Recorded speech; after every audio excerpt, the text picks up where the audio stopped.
चरणों में प्रणाम करते हुए मैं कहना चाहता हूं कि जो एक कृत्य हुआ है बल्कि वो इतिहास की एक पुनरावृत्ति है। कभी इसी देश के अंदर पंडित चाणक्य के साथ इस तरह की घटना घटी थी और हमें याद रखना चाहिए कि जब कभी शासक इस तरह का कृत्य करते हैं तो एक विनाश का बड़ा कारण बनता है।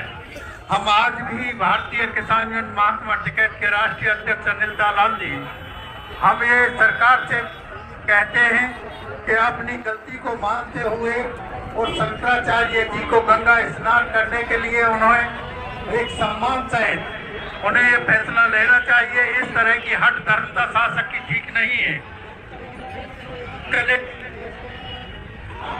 की घटना जब घटी है तो एक का विनाश हुआ है।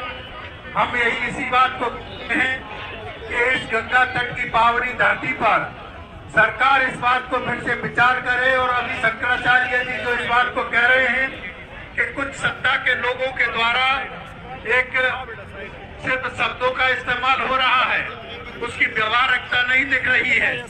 हम सिर्फ इसी बात को कहेंगे कि व्यवहारिकता दिखे और सरकार उस गलती को स्वीकार करे।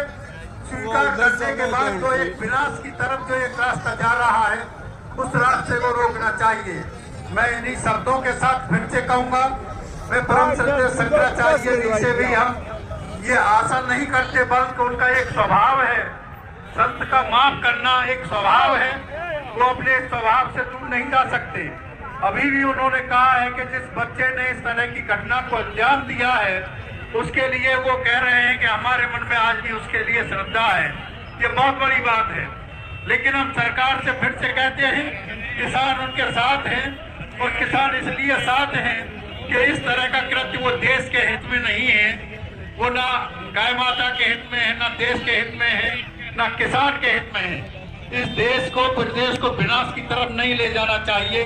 हम इसी के साथ फिर से निवेदन करते हैं कि सरकार इस बात पर विचार नहीं करे बल्कि वो अपनी गलती को स्वीकार करके परम श्रद्धेय आचार्य जी को, शंकराचार्य जी को गंगा स्नान से सम्मान कराने का मौका देना चाहिए। हमारा शंकराचार्य जी को शत-शतवाद नमन।